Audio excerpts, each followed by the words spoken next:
Hi everyone, welcome in Venice in Palazzo Michel. Thank you very much for being here with us this afternoon. I have the honor to introduce to you Myrtis. She is here next to me and she will guide you into a wonderful talk with her artist. Myrtis, thank you very much for being with us and for creating together such a wonderful exhibition. And thank you to all your artists also. Your contribution is a very special one for us, so thank you very much. I will leave you now the word to you, and I hope everyone will enjoy this wonderful talk. Thank you very much again. Enjoy. Thank you, Claudia. Claudia is part of the European Cultural Center, who made it possible for us to be here and to participate in the Biennale. So I express my gratitude on behalf of the artists and myself for providing us with this momentum occasion and historic moment for Gallery Martiz. I am Martiz Bedola, the owner and director of Gallery Martiz and the curator for the Afro-Futurist Manifesto, Blackness Reimagined. Thank you for joining us for our discussion today, The Speculative Future of Blackness. And joining me this afternoon are artists Tawny Chapman, Dalita Martin, and M. Scott Johnson. Unfortunately, R.V. Smith is not able to be here because of illness. So in welcoming you, I would first like to thank those who made our being here possible. To my staff, my son Noel Bedolla, my husband and partner in crime in Gallery Martiz, Alex Hyman. Maintaining things stateside is our gallery manager, Corel Eugene. I'd also like to extend words of gratitude to my advisory committee, who also are my mentors, and that would be Drs. Leslie King Hammond, Laurie Stokes Sims, Arthur Lewis, and George Sissel, my former professor at the Maryland Institute College of Art. And I would be remiss if I were not to give thanks to Jean Thompson, who serves as the consultant on the Biennale project for me. And there are others, sponsors, who financially contributed to our being here.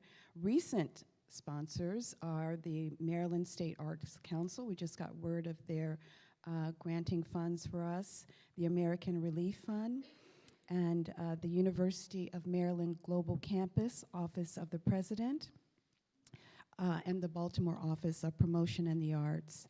To individuals who contributed very generously is Reginald and Aaliyah Brown, Daryl and Leslie Frazier Foundation, and the Joshua Johnson Council. And although R.V. is not here to acknowledge his sponsors, I would like to do so on his behalf.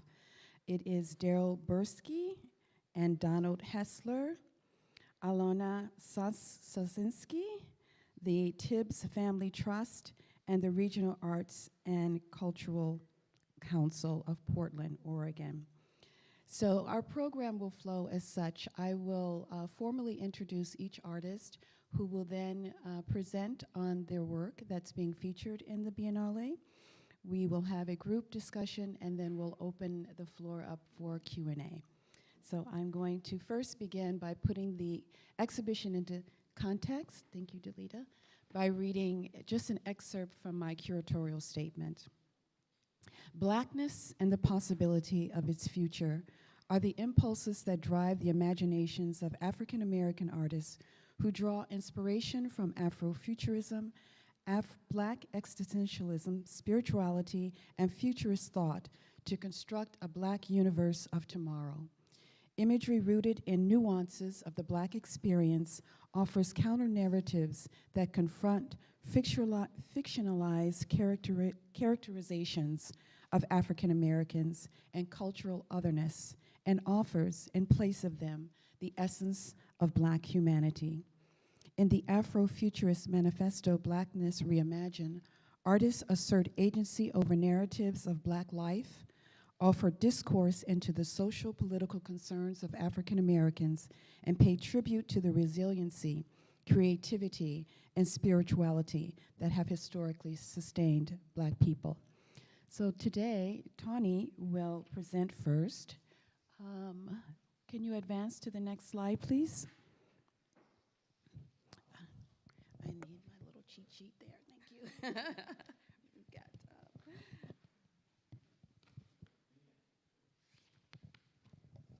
Yes, thank you.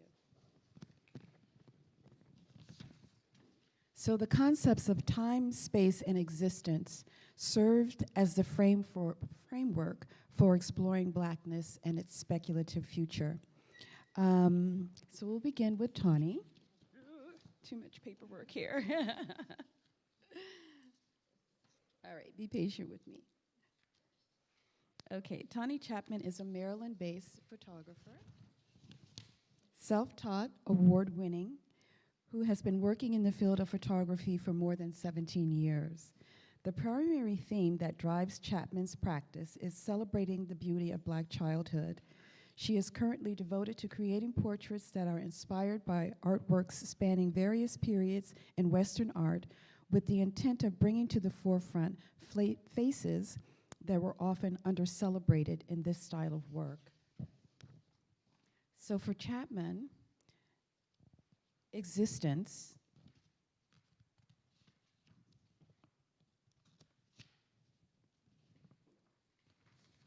as portrayed by her centers Black children in Italian landscapes as reaction against the historical eraser of Blackness.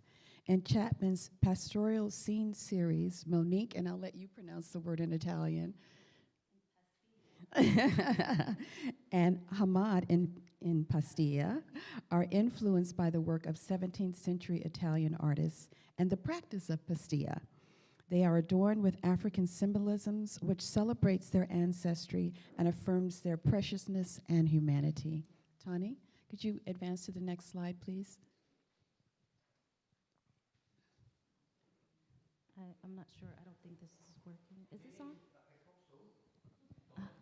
Oh, there it is. Good afternoon, everyone. My name is Tawny Chapman.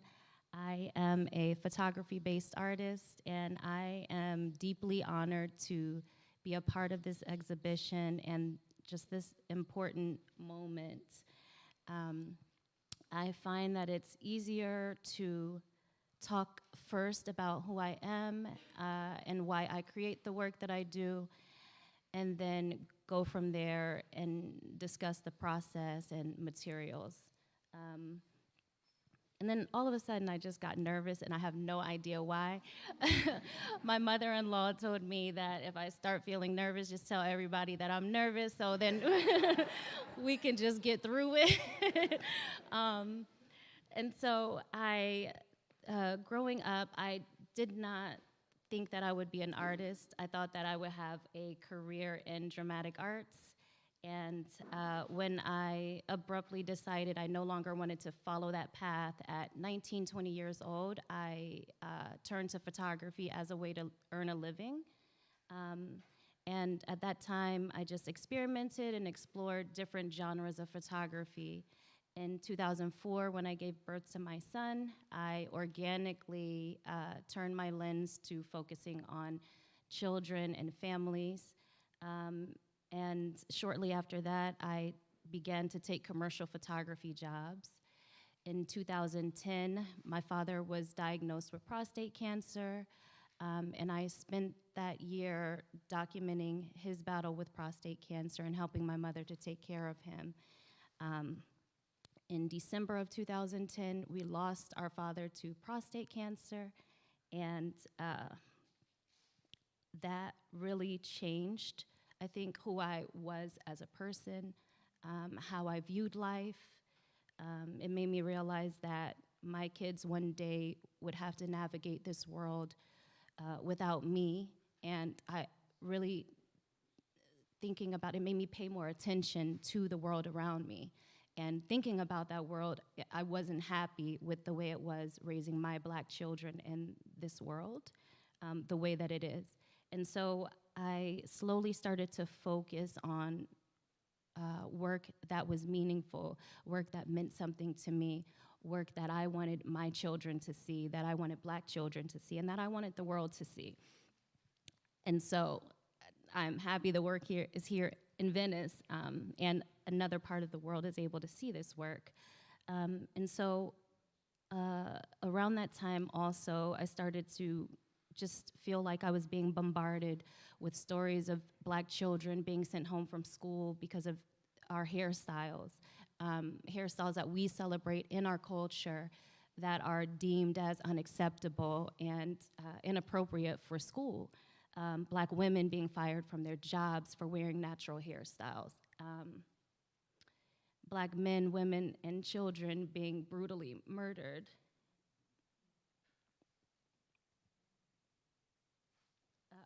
With little to no repercussions. And experiences such as walking in museums with my children, not seeing faces that look like ours, not seeing faces that look like our ancestors, our family members, and all of these things just began to frustrate me. And I began creating work that was somewhat a response to those feelings, to those things that were happening in the world. And so that is basically the work that I've been creating for the past few years.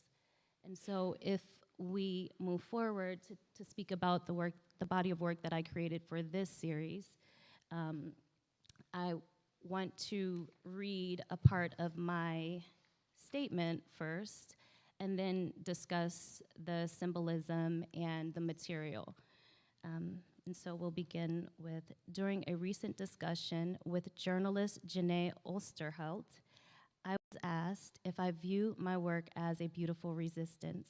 I considered the question for a moment, and then I answered, my work is a beautiful resistance simply because it exists. Existence, by definition, is the state of being alive or being real. And despite early depictions of Black bodies as backgrounds or other in Western art, while primarily centering whiteness, we are real and we always have been. And so I have juxtaposed my sitters in historical landscape paintings as a way to celebrate our existence, as a way to say we have always existed. We have always existed beyond the pain. I want to celebrate our joy and our lives. And I have continued my use of gold. Historically, gold has been reserved for those of importance. You know that when you see gold, you're to look at it as valuable, to look at it as important, to look at it as precious. And so that is what I am looking to convey to my sitters. And my sitters, by the way, are usually my children, my family members, my friends' children. And so I'm looking to convey to them that you are what's valuable. You are important, you are special, you are precious. And so the technique, as Martiz mentioned, and by the way, I don't really know exactly how to pronounce the word. I've practiced 1,000 times. It's pastilla, which is a technique used by 15th century Italian artists. And it's gesso that's gilded with gold, and it was meant to emulate metalwork. And so because the symbols are important, I didn't want to miss any, so I made a little list of them. And so I've used symbols such as the sun, which is a symbol of divinity and a connection to the divine, flowers, which symbolize growth. To me, it also symbolizes the seeds that were planted by our ancestors, which allow us to blossom and bloom to who we are today. The Sankofa Heart, which was first introduced to me by my stylist and friend Isabel Philogene. It means go back and fetch it, meaning it's okay to take from the past to make a better future. And the Upside Down Heart, which is something I came across while researching cemeteries where enslaved people were buried. And it is a symbol from Ghana. And in a graveyard in Alabama, in Africatown, the enslaved people from the last ship, Catilda, that brought enslaved people to the United States. This is where they were buried, and on the tombstones are upside down hearts. So there are more symbols, but I don't want to take up all the time, and so I will just end there. Should we advance to the next slide, please? Yeah. And so the symbols are in Monique's garments. Can you go back one? I'm sorry. Just there. Thank you. Yeah, so we have the sun, the spiral, the upside down heart, and all of the symbols that I just spoke about. Next.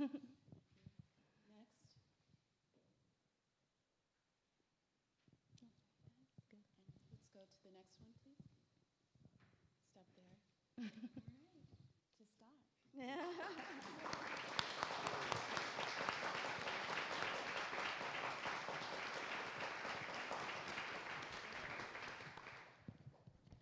Apologize for all the paper.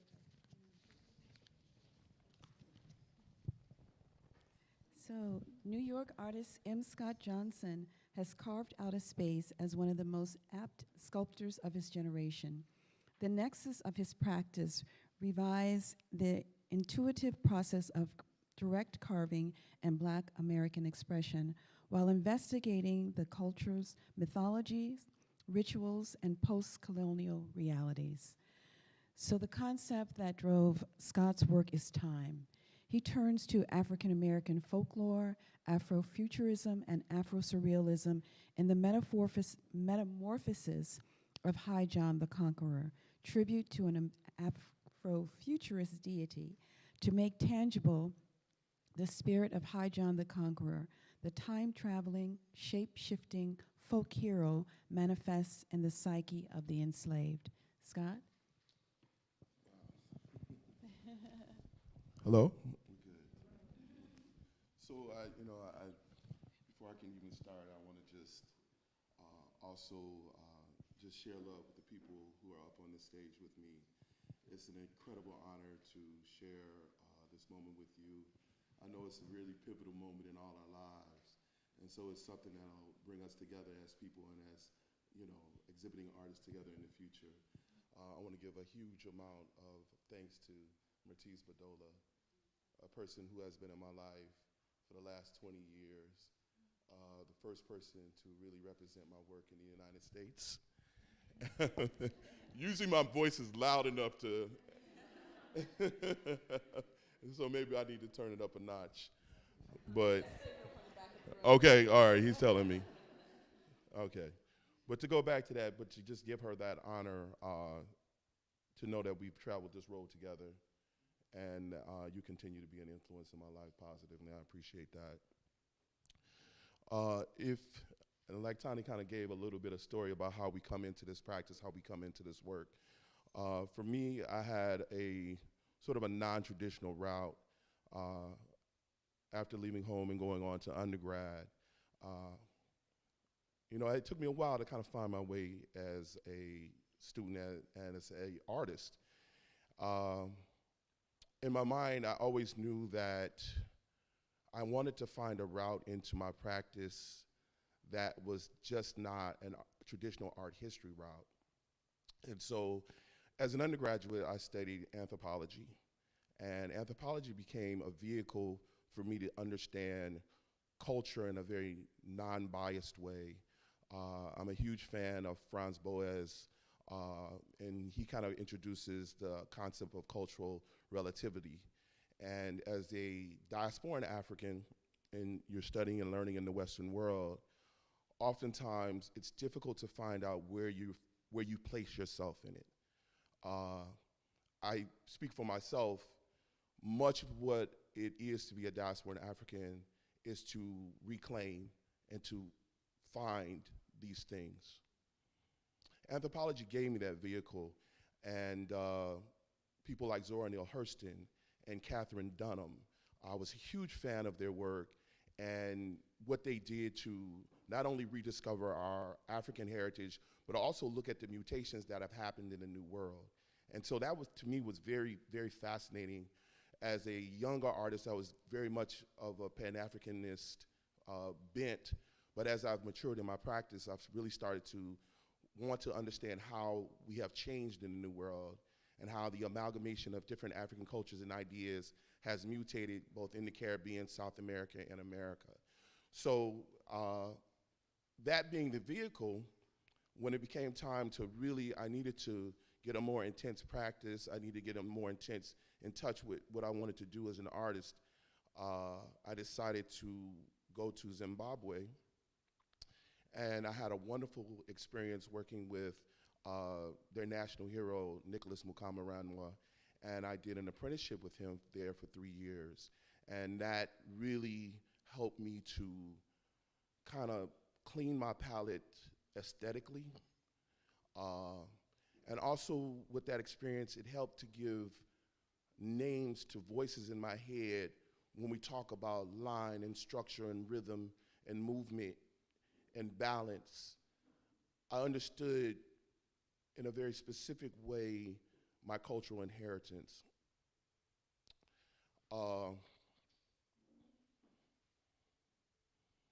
Coming back to the States after my experience in Zimbabwe, I had a wonderful opportunity to work as I had a educational teaching residency at the Schomburg Center of Research in Black Culture, which is located in Harlem, New York. And really, in many ways, the Schomburg is what we call it the Ark of Black culture. Our collection is vast and probably the most diverse collection in America, dealing with artists of color, culture, writings. It's just an amazing institution. And it's an institution that had been so pivotal to other Black artists whose work I admired. I was blessed, Augusta Savage, I teach and work in the same room that she taught and worked in. Jacob Lawrence taught and worked in the same room that I worked in.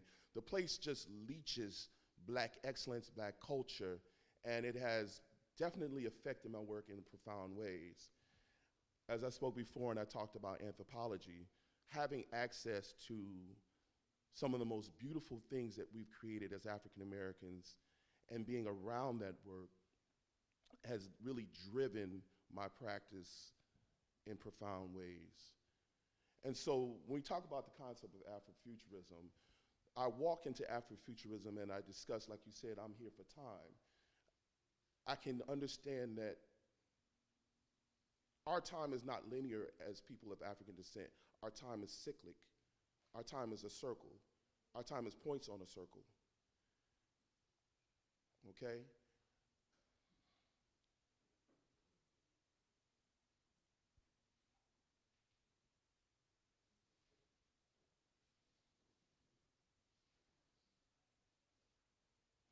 And so mythology has been the way to kind of walk this route.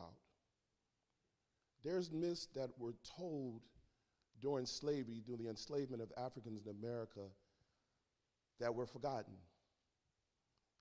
The Schomburg allowed me to rediscover those myths. And one of those myths is of a character named High John the Conqueror. For the past 15 years, I have delved into understanding what his manifestation represents in the collective memory, imagination, determination, and most importantly, resistance for people of African descent. And the work that is in this exhibition is a representation of him in 3 stages: him as an infant, him as a juvenile, and him as an adult. High John the Conqueror came on the ships when they came from Africa. He was on the ships with us. And in America, he manifests, he is a shapeshifter. And one of the most beautiful stories about High John is that when things on the plantation were so brutal and so hard, High John would shapeshift into the form of a huge black crow. And he would take the enslaved Africans and he would take their spirits out of their bodies and he would put them on his back and he would fly with them to another place, a place where there was no lash, a place there was no pain. In spite of all that they went through, their imagination, our Black Afrofuturism is the embodiment of our imagination to live without oppression. And so to be able to try to, you know, the thing about stone is that stone has always, and you see it around, especially in this city, you see the importance of stone to memorialize, to memory. And that was something that I hadn't seen growing up. I hadn't seen Black figures and Black faces and Black ideas incorporated into stone. And so that in of itself kind of drives the medium that I chose in a really interesting way, a really beautiful way that, you know, like Tawny, you know what I'm saying? I wanted to be able to not necessarily lionize, but certainly pay tribute, right, to what we are and who we are.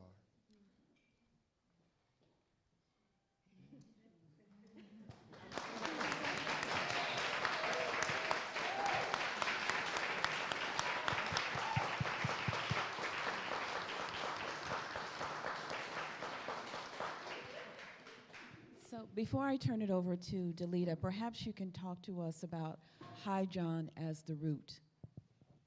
Well, you know, like,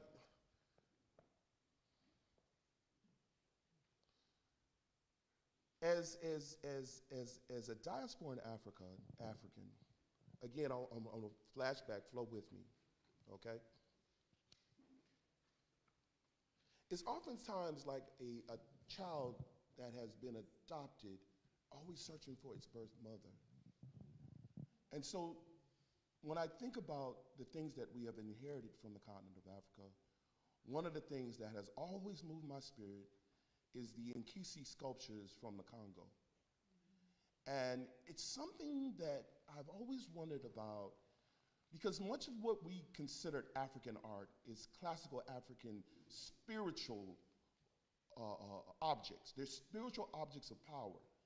And the Inquisi were actually objects that were used, again, spiritual, but things were embedded inside the body of the sculpture. Things were gree-gree, juju was put in there to make it come alive, to make it real, to take on the role of God and to make something, to form something that should be worshiped and honored. And so part of the of what I do with these pieces right here is that High John, when High John, after slavery was over, the myth of High John still was here. But High John went back to Africa. He went back home. But when he in the States, he left us with a root. And this root is something that is considered amongst African American hoodoo tradition, which is one of our spiritual practices. It's the strongest and most powerful of all roots. And so each sculpture that's in this exhibition is actually drilled and embedded with that root into the actual sculpture. If it touches you in a certain way, there's a reason. There's a reason. Beautiful. Should I switch to Delita? Would you like go to? ahead. All right. I mean,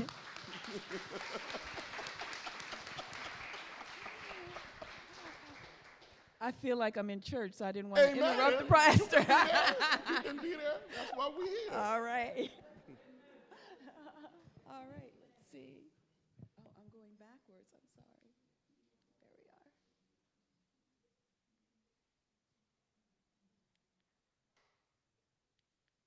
There we are. There's that beautiful face. All right. So for Dalita Martin, she is a Texas-based master printmaker, illustrator, and painter based in Huffman, Texas. Through the weaving of history and storytelling, Martin offers a new narrative on the power of women, whose stories are not only layered in textures and techniques, but also symbolism. For Martin, she looked to the concept of space. Her prints, Visionary and Follow Me Little Bird, explore Black women's spirituality and ascent to a higher self. The overlapping of portraits, patterns, colors, and textures form liminal landscapes, veilscapes, as portals where the spiritual and waking worlds coexist. Delita? Thank you. First of all, I'd like to thank you all for coming here today to witness history, to witness a time when we've come together as artists and come together as fellow human beings and really created a voice or giving voice to where we are in the world today. I'd like to thank my fellow artists for continuing to support me and as we support each other, and Martiz, who supports us all. We appreciate you. Thank you so much. I have been a self-proclaimed artist since the age of 5. When people ask me about growing up, I grew up in what I consider an art school, and I didn't realize that until I was much older, until I started college, and I really began to think about how I grew up. And, you know, I've been drawing since I was 5, and my mother would introduce me, this is my baby, Delita, she's an artist, she's our artist. And so it never crossed my mind that I was anything other than an artist. There were painters, there were furniture makers, there were, everybody could paint, everybody could draw, there were storytellers, there were poets, there were writers. This was something that we did every single day. We were creatives. I would draw on everything, walls, furniture, and it was amazing because I was encouraged to do it. I was never reprimanded at any point in time. But I don't think it was so natural, I didn't realize that my father was an artist until I was like 13, because it was just something that we did.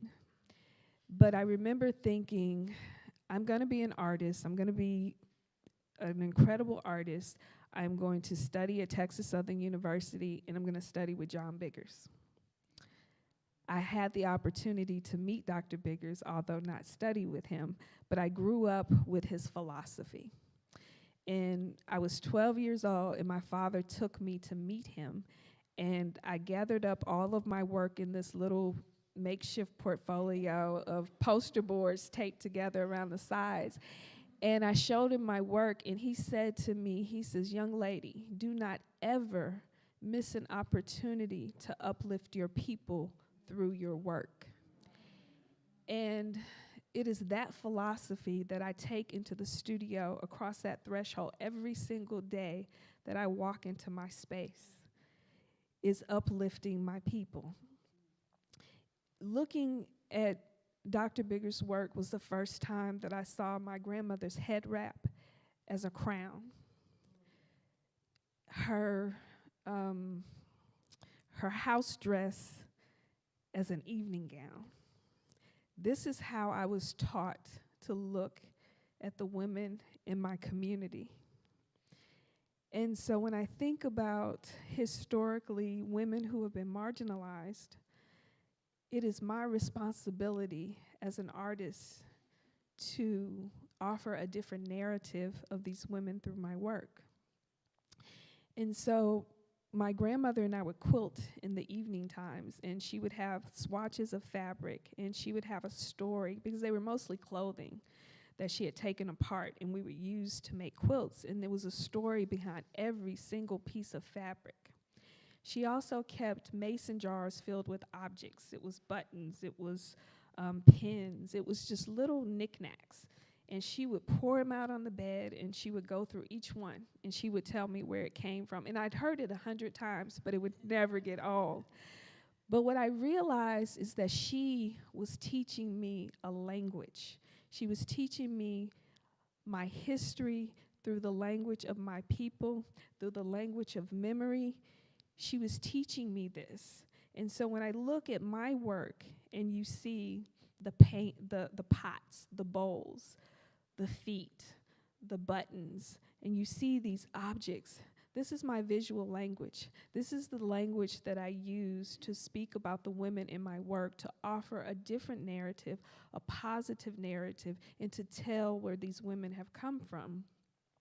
And so when I didn't realize, again, until I was older, that she had taught me this language. So it became very important for me to realize what these objects meant, and to realize that this isn't just my language, it's a universal language. Every single person in this room has had interactions with bowls, buttons, safety pins, all of these things. And when you as the viewer walk into the space and recognize these objects and talk about them, that's when our conversation starts. That at that point, I have done my job as an artist and done my job to tell the story of these women. And so I taught for a little while after graduate school, and I decided that I wanted to go into the studio full time. And at this point, there was a shift that took place in my work, in that I created a space. I left academia and went into a space that I created for myself that would allow me to be the artist that I needed to be to continue this storytelling that my grandmother had passed on to me.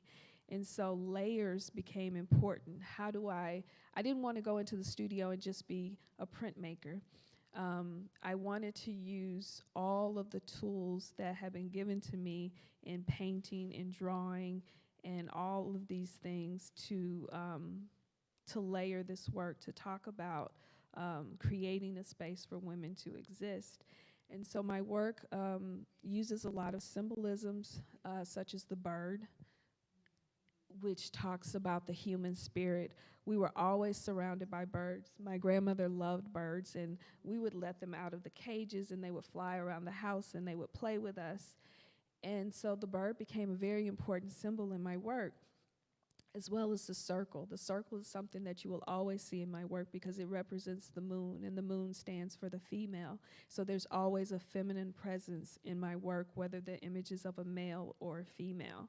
And so these are the types of language that I use. The women are primarily always barefoot in my work because it talks about being grounded. The golden stool and the golden chairs is balance, supreme balance, being centered in your world and being balanced in your world. So this is the language that I put into the work. Also, materiality. Speaking of the materials that I use, if I can't print it, I will draw it. If I can't draw it, I'll paint it. And if I can't paint it, we will collage it. I believe that this adds to the sense of history, the sense of time in the work. I very much enjoy mark making. Very rarely will I take something out of the work. I'm not interested in having clean lines in the work. I'm interested in having that history so that the viewer can follow how the piece came to be, how her existence came to be in the world. Another important aspect of my work is size. I work very large. This is intentional. We have been marginalized as Black women. Black people in general have been marginalized throughout history, and I wanted to change the narrative. I wanted the viewer to walk in the space and ask the question, am I the viewer or am I being viewed? I wanted these women to stand eye to eye with their viewer, with the person standing in front of them, and you will see them, you will know them, and you will recognize them. And that is extremely important in the work, and that's what I try and do.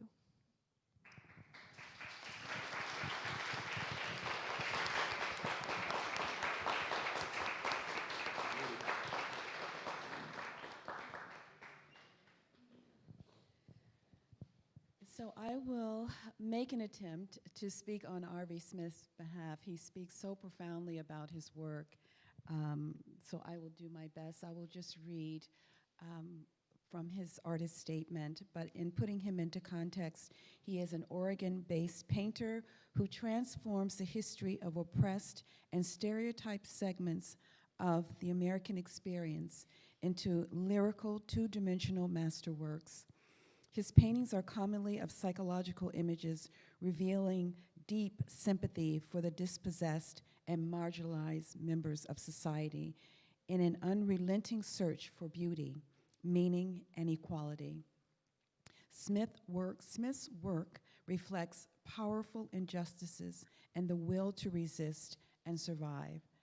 So for the exhibition, Arvi looked to time for influence, which serves for him as a metaphor for the allegories that reinterpret Greek mythology, presenting Black women as goddesses. Preach It and Cupid and Psyche are testaments to the strength of Black women and battles fought for autonomy over their bodies against systems of oppression. So in his statement, Smith says, considering the theme of this exhibition, Afro-Futurism, Afro-Futurist Manifesto, Blackness Reimagined, based on concepts of make-believe, fantasy, and imagination, I was led to Greek mythology and ultimately narratives that seek to teach something important and meaningful. As an artist, I compose tableaus to address my interpretation of America's complex history of social and racial injustices that reflect a Black man's state of mind and state of being. I use cultural symbols to articulate my life-informed understanding of the African American experience to make significant paintings. So here we have Preach It. So in this painting, Arvi has interpreted Athena is the goddess of warfare, wisdom, courage, strength, and justice. And in this painting, she takes center stage. This Black body wears too much talking here, reminiscence of the chains of slavery, suggesting resilience despite the shackles of bondage. She sees beyond the distractions that surround her, the white male, the lies of Pinocchio, the menacing bats that release as the bearded sage, by the bearded sage, the ventriloquist preacher speak that narrative falsity. Instead, she looks towards the dreaded psychological and spiritual bond set by gender and race oppression of today. However, she is strong. Smith's Athena holds the upper hand even in her partially nude state. So as I viewed this painting, I saw how powerful her poised she is.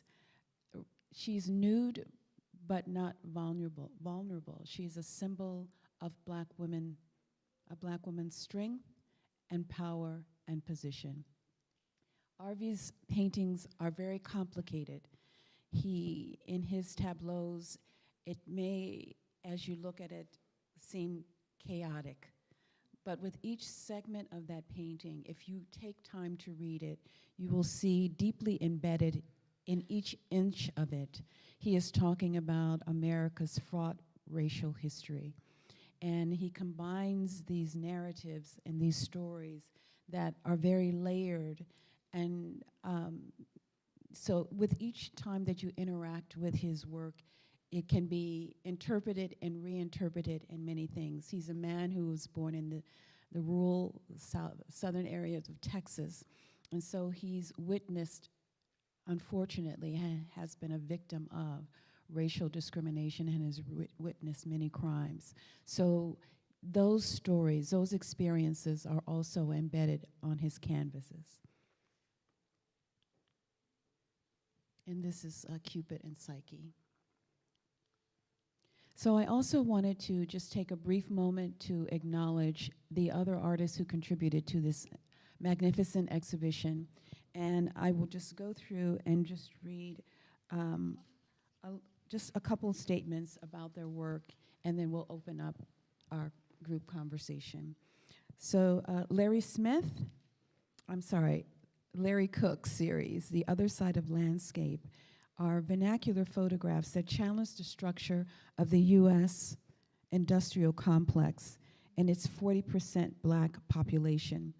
Through digital manipulation, prisoners who once occupied the yard are liberated. The barren landscape becomes the escapist backdrop for a system free of human captivity. So what Larry has done with these photographs is ask us to imagine a prison system where there are no Black bodies that have been incarcerated. Morel Doucet, and again, I'm sorry, his concept was built around space, as it is for Morel. Morel Doucet's assemblage portraits address environmental racism. And after all that, we still stand. When Black bodies look blue, colorful silhouettes surrounded by floral and fauna provoke commentary on the displacement of Black people from their homes and communities. So what Morel has done in creating his work, he will go into the communities where Black and brown people are being displaced because the vegetation, the floral and fauna that exists there are sometimes the only, they hold the memories of those individuals who once occupied those communities. You know, a tree is planted, and if you've lived there 10 years and you've watched that tree grow, but as you get pushed out of your community, it's only that tree, like the rings of a tree, that hold the memory of those individuals who once occupied those spaces. Monica Ikegwu. For Monica, it's existence, and she's looking to our future. Interpreting the inherent possibilities of Black youth of negative stereotypes is the impulse that drives painter Monica Ikegwu. Subjects rendered through the lens of a Black aesthetic represent the next generation of leaders. Chindera, Brandy, and youth featured in We Outside exude confidence as futurists who will fight for societal change. And lastly, we have the work of Philandis Thames. He looked to time and time travel.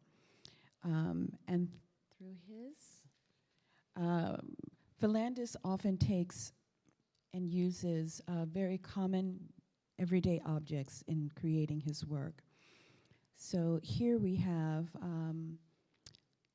there were two works he submitted for the exhibition, Space is the Place and Door of the Cosmos, which you see on the screen now, which are synthesized in the tradition of Black improvisational music and the futurist philosophy of Sun Ra. They explore the spirituality of Black interiority, divorce of the references to the corporal body and its relationship to trauma, objectivity, and labor. Beaded pieces, Space is the Place, is constructed using binary code. So if you visit our exhibition, and I hope that you will, the installation of the beaded piece, Space is the Place, is an homage to Sun Ra, who was an Afro-Futurist musician and philosopher. And the beads and the language, the wording there, is constructed using a binary code.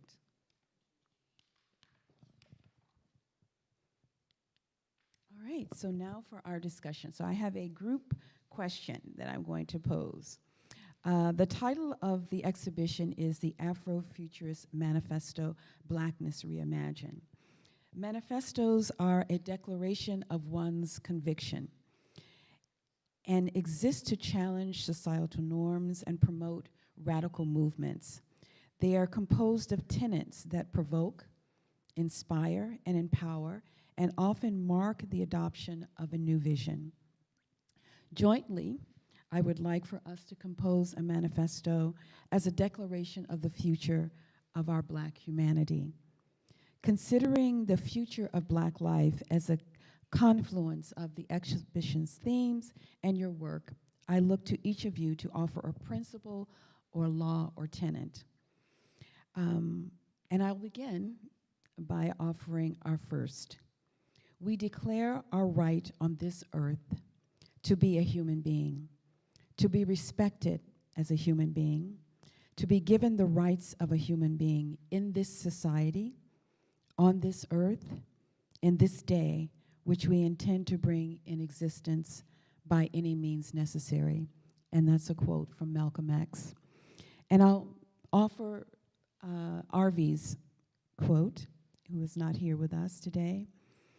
And he has given us this: the precise role of the artist then is to illuminate that darkness, blaze roads through vast forests, so that we will not, in all our doing, lose sight of its purpose, which is, after all, to make the world a more human dwelling place. And that's attributed to James Baldwin. So I look to the three of you now as this becomes part of our manifesto in looking to our the future of our Black humanity. Tawny, Delita, how would you all like to contribute? Okay. So when I think about that, I think about a quote that I saw or heard. I have no idea where. I've looked it up. I don't even know who said it. All I know is that it stuck with me, and it pushes me every time I think about it to continue to create the work that I'm creating. And it is, our children inherit what we don't resolve. And that puts fire under me every single time. The future doesn't belong to me anymore. It belongs to my children. It belongs to our children. And so I know that what I don't resolve will be left to them. And so for the next 50 years or however many years I have on this earth, that will always stick with me. And that is what I will remember when I continue to do this work.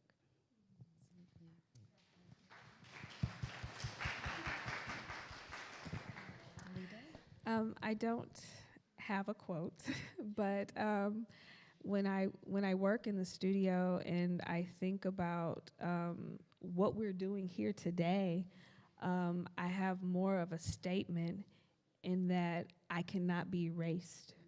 You know, we've been erased from history. We've been marginalized. We've been overlooked, and we've been pushed to the side. And today proves that we are no longer allowing that to happen. And so that's what I would say. Beautiful, thank you. Scott? I think I'll refer back to something that I mentioned in my diatribe. Like you said, you put me in the portion of the exhibition that has to deal with time. And time is something that I kind of want to free Black people from. One of the pushbacks that I've always had with the concept of Afrofuturism is that it kind of like co-ops technology as a way of looking at what is possible. I think that it's time that we as people of African descent divorce ourselves from Western linear thought, right? And we chart our own path based on something that is very reflective of our heritage as African people. It's the circle. It's the circle. And, by freeing ourselves, oftentimes we always are measuring our existence and our move forward. It's kind of like we're born into a battle that we didn't even desire. Like we're fighting against a ghost that we did not kill. And so I want to break away from that. Sometimes, we want to just separate ourselves from that and chart our own path. And so when I say Western time is linear and Black time is a circle, that should be one of the things that I'd like to add. So we don't always look at whether or not we're progressing forward. We just have elected or put in, the first Black woman in the Supreme Court, and we're having all this first. This whole thing is about first. Yes. Many firsts that we've done, Let's not look at it in that same way. as a way of looking at how far we've come. I love that. Thank you.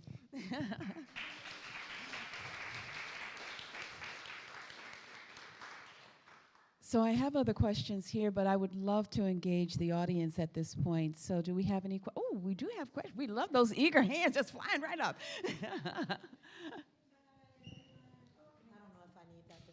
Hi, everyone.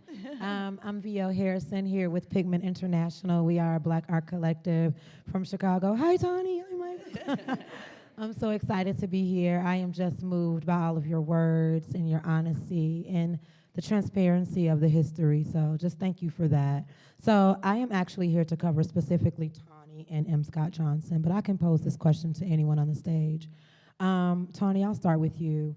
I started looking you up when I first learned about you and following your work, your name meaning, Tawny meaning brown and orange, and looking at your attire today and just following your work and the common thread of gold and royalty and even what you're wearing today. Can you talk to me about why it's so important for the Black people in this country of America and all over the world to be viewed as royalty? Why is that so important? I mean, we already know that we are.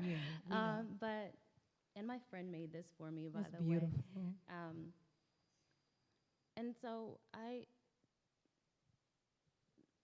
will take it. So when I frame my work, I'm framing us in gold frames. When I first started doing the work, I would buy antique paintings, remove what was inside and reposition our bodies in these frames. I picked up a frame in South Carolina, and the owner told me he looked me up. I found him on Craigslist or something like that, messaged him, and he's like, why is this woman driving all the way 8 hours to South Carolina to buy this frame? And so he looked me up because he was just interested, and when I saw him, he said, you can't imagine how happy I am that you are going to put your work in this frame because it came from a plantation. And so for me, it's a way of reinterpreting the museum experience. Gold, as I mentioned, has always been reserved for those that are important, those are special. And so that's what I want you to see when you look at my work. That's what I want my children to see. That's what I want Black children to see. That's what I want the Black community to see, that you are what's important. You are what's precious. You are what's valuable.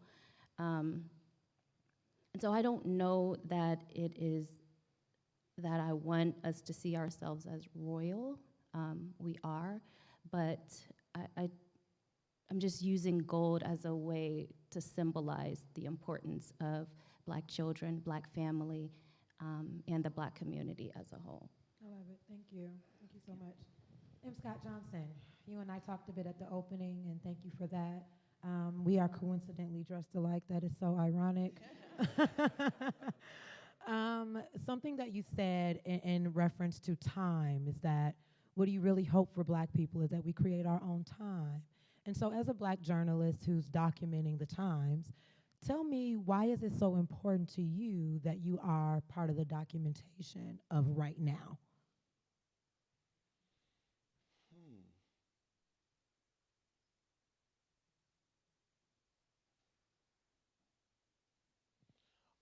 Thank you for that question.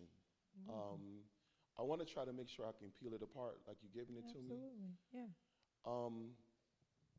I don't, as far as like personalizing, like where I am in this whole space, I guess it would have to go back to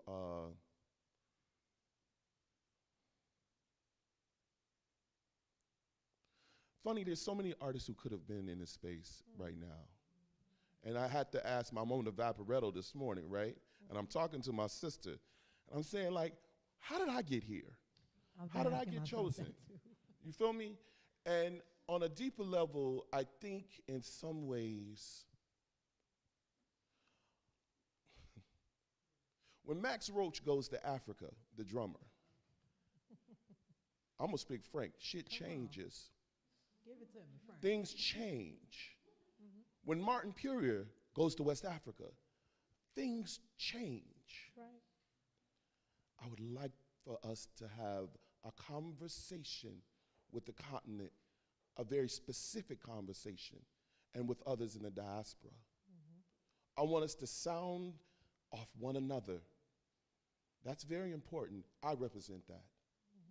A conscious choice to educate myself in a different space. And maybe that's why I'm here. You know, my statement is unique, and I don't have to worry about it being replicated.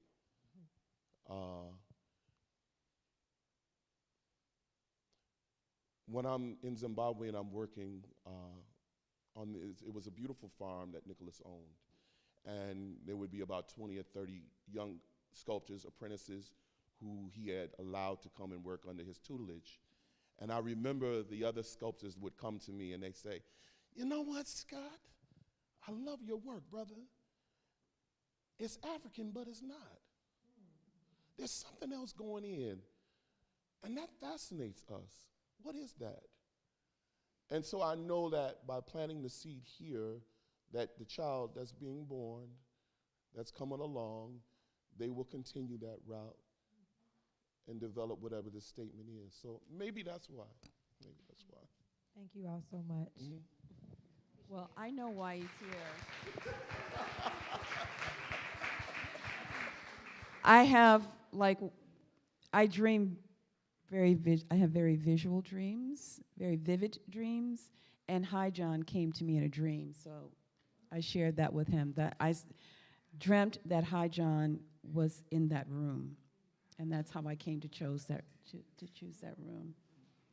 Yeah, I have a special connection with Scott, again, 20 years back, and it began with separate journeys in Zimbabwe. And that's what brought us together, is the Shona Sculpture of Zimbabwe. Any other questions? Yes. Two questions. Thank you. Patricia Keenan from Chicago with Pigment as well. The first for Delita. I know that you're a part of a collective of women that you've worked with for a very long time. That's how we first met, the Root Collective. And as you talk about the changeover from teaching to community, I'd love for you to talk a little bit about how the collective came to form and why it was so important to you. I think there's some Texas involved in that as well, so I'd love to hear that. Yes, I originally, my undergraduate degree is in drawing, and I think I had come to a point where I felt like drawing was no longer enough, and I felt like I had pushed it as far as I could, which makes absolutely no sense because it's not correct. But I decided, I came into the art department one day, and Dr. Biggers was working with Harvey Johnson, Early Hutnall, and Charles Kreiner. And being an undergrad, I just kind of, made my way into the printmaking room, which we had never had a class to actually make because there was never enough students. And I remember sitting in the corner. Dr. Biggers was signing prints, Kreiner was rolling, Harvey was wiping, and Hutnall was photographing, documenting. And I remember saying to myself, this is such a magical moment. How could he create something so beautiful and so delicate and so meaningful with all of these chemicals and a stone? And I made a note to myself that I have to do that one day. And so I graduated, moved on with my life, and my husband comes home one day, and I'm like, I want to go to graduate school, and I think I'm going to go for printmaking. And I did. And I got a phone call from Ann Johnson, who she and I had been friends for a really long time, and she says, hey, I'm on the board of Print Matters. We don't have a black presence. Would you do a show with myself, Rabea Bain, and Lovey Olivia? And I said, absolutely. And we came together, and we created an exhibition called Rue. And the exhibition was so well received, but beyond that, we we developed this sisterhood that happened during that time. And so we called ourselves Rue. And that's how we became Rue. And every few years we show together, we work together. We're currently doing an exhibition now at Project Row House in Houston. The title of our house is We're Sensitive About Our Blues. And you know, it's just been phenomenal, and it's extremely important because printmaking has been, in my opinion, a marginalized form of art. You can, you know, throw a stone and wouldn't hit anybody who really understood or understand what printmaking is. And so coming together as marginalized women, Black women, and to take a form of art that's marginalized and put it out into the world and have people recognize it, see it, and understand the importance of it, that's what we do. That's why it's so important for us to do this. And then one thing for Tawny as well, when we saw the frames, we understood you made the frames in the exhibition. And in the corners, you have incorporated the blackamoors, which I was very familiar with. And if you're in here in Italy, many of us have seen them in lamps and hotels and the like, kind of the equivalent of what we would say a lawn jockey was in the States. So tell us what made you start to research that and then take back that narrative. I know that the blackamoor arguably has been seen and viewed as insensitive. You see Black people in servitude holding up furniture as ornamental. And so I wanted to take agency over the Black body and use it instead as a way to create these relics as, you know, gratitude to our ancestors. We're taking them and I'm reclaiming our body and placing them on our bodies.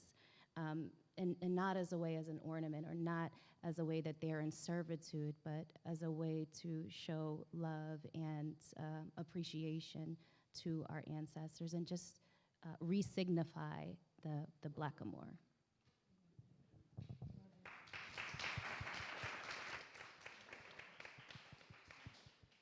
Oh, any other questions? Yes. One moment, please. Put you on the mic. I'm Rob Welch from Chicago.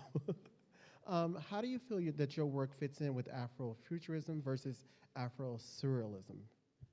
Yeah. Mm-hmm. In terms of Afrofuturism, I feel that me, myself, as an artist, I am creating a space for Black women to exist. And I feel that in terms of the work itself, it's dealing with this liminal space where it takes the past and the future, and you're existing in these two spaces at the same time. So when I talk about the veilscape in my work, I'm talking about a space of the waking world and a space of the spirit world, and how we use that spirituality to navigate us through life. My grandmother prayed for me. My mother, she prayed for me, you know, and this is how we navigate through life, how we get through, in her words, the trials and tribulations of life.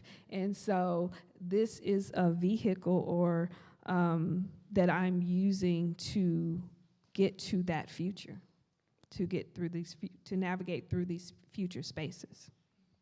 So you think your work borderlines more on the futurism versus Afro-Surrealism? Is that what I'm hearing? I'm sorry? Do you think your work, I don't think this works. Do you think your work kind of borderlines more on the futurism aspect versus the Afro-Surrealism aspect? Because when I look at your work, I see the surrealism part versus the futurism part. Is it? I feel like it can exist in either space. I do see the surrealism part of it because I feel like when I look at it, it's like, how do I make the intangible tangible, and how do I make, the unseen seen? And so this is a concept or perception that's in my head. When I see the veilscape, I see color, I see texture, and I see pattern. And as human beings, a lot of times, and I know for me, I'm a very visual creature. And so it's like, how do I see this space? How do I understand this space? And to the surrealism part of it, you think about, how do these women marry into this space, and how do they exist? And if you look closely, a lot of times they're masks. The mask is another symbol that I use in the work that's sometimes literal, and it's sometimes, figurative, where the women is transitioning in and out. So it does put it into that surrealist perspective, from that. I hope that answered you. Did that? Yeah, okay. Yes, it looks like we have another question. Okay, one moment.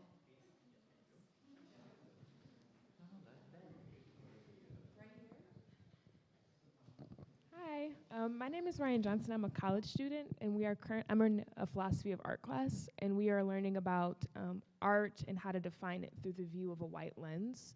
And we haven't really discussed a Black woman's perspective or a Black man's perspective and how to define art. And a lot of the definitions that we've talked about lack context. Philosophers would argue that to define art, you don't need to know context. You don't need to know the story of the person or where they come from. You don't need to know their pain and how the art was inspired. I wanted to know, for any of you, how would you define art?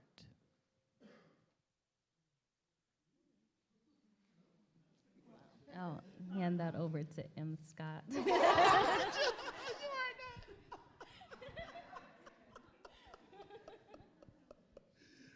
Oh, wow. It's hard to answer your question, and it's hard to answer it and not be, thank you, I'm sorry. It's hard to not answer your question and not be cliche about what I'd say. But if I can just speak from my spirit, I know for me, it's a way of living. It's a way of living. I think some of the things that you mentioned as far as the context of the creator are all certainly important, and they speak to a specific voice. I don't think that one can understand what is being produced without understanding that voice. So cultural context is definitely important, but people have always created art, but it always wasn't labeled art. We've always looked to make things that would satisfy our spirit. I know when I'm sculpting and creating art, aesthetic beauty does come into play, but one of the things I talk about in my practice, when I first started, I had been introduced to sculpture before I went overseas. Initially, my great-grandmother had a farm in Oklahoma. My mother's family's from Oklahoma, and there was a hermit who lived on that farm. And when I was a young child and I would come from Detroit, and with Detroit, Inkster, Michigan, I would go to Oklahoma and spend the summers there. I would spend time with this hermit, and he taught me how to whittle. And in the whittling process, as I became older, I was able to articulate what happened, and I called it the ecstasy of resistance. And there was something that was happening that when I would push the wood and peel it off, that just satisfied my spirit in a really specific way. And the same is for stone sculpture. My chisels are my instrument, and it's like I'm playing a song when I carve. And so I guess that also describes the art-making process, or whatever sort of manipulations that are happening there. I'm gonna throw it back to you, Tawny. I'm glad you gave your answer, because now I can piggyback off of it. So I know that when I started creating the work that I am creating, I didn't think about it as I'm creating art. it was everything that I felt inside of me that I was able to get out. And this was the only way that I could express those feelings and get those emotions out. And so I mentioned earlier, I thought I would have a career in dramatic arts, but as a child, I was always a creator. And so I don't know how to define, that's why I wanted to push it off, because I really don't know how to define it. It just is. I think that all children are most likely artists. I think that we are probably born artists. So I really don't know how to define it. It just is. And I feel like for a lot of artists, it's just our way to get out everything that, it's just a form of communication. And it's just natural, and it's just something that happens. And so that's why it was difficult for me to first answer. I guess you're not gonna let it go. Okay. For me, I don't know that you can, or that I even would want to define art. When I go into the studio and I work, I like to work as intuitively as possible. When I walk across, when I open the door to my studio and I go across that threshold, I may have an idea of, I want to work with the color blue, or I want to work with the full figure. And that's as far as I go, because when I go in there, I want the work to work through me. I am a vessel at that point. I am a conduit for whatever manifests itself. And then I sit with the work and I have a conversation with the work, and I can tell you at that point, what it means, why it is, and why it exists. But I don't like to define it or structure it. I do understand the importance of, the principles of art and understanding all of that, but using them in a way that allows the work to come through, because art to me is it can't be defined. It's a matter of perception or classification on an individual basis. Thank you. Well, I'd like to contribute to that. As a non-maker, I'm not an artist who creates work in the way that these three individuals do. But from a curatorial perspective, what I find myself fascinated by is the ability for artists to take what manifests in their heads and express that and make it tangible. And I challenge those that say to you that there's no need to put art into context, because I would imagine that they are probably individuals who are not wearing black or brown skin, were not born into it. And so for them, it just is. It doesn't need to be defined, but for us, I believe that we need to define who we are, that we need to put our work and our culture into context because of the history of erasure, so that we make it known that we exist, and these are the various forms in which we express that existence. And as a curator, I attempt to put that into writing, to translate that into the literary form, and look to these individuals to create these magnificent works of art that become historic markers of the time in which we exist. And we look back on the history of Highjohn and the spirituality of women and the importance of our Black children who become our adults and the next generation of who we are. So, all that to say is really, are we looking through this just through a European lens? Or are we talking about art and its existence in a much broader sense? Okay, well, thank you.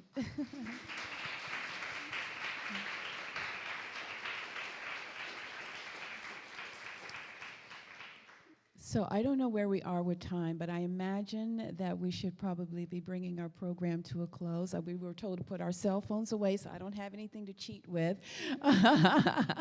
But I want to thank you all again for spending this afternoon with us. If you haven't, please visit the Palazzo Bembo to see this extraordinary exhibition. And follow Gallery Myrtis. We have a wonderful calendar of exhibitions that are coming up. more international shows. Delita's going to be in Germany very soon. And so, again, to the ECC, the European Cultural Center, Claudia and her magnificent team here this afternoon, with sincere thanks and gratitude for making this possible. Thank you all.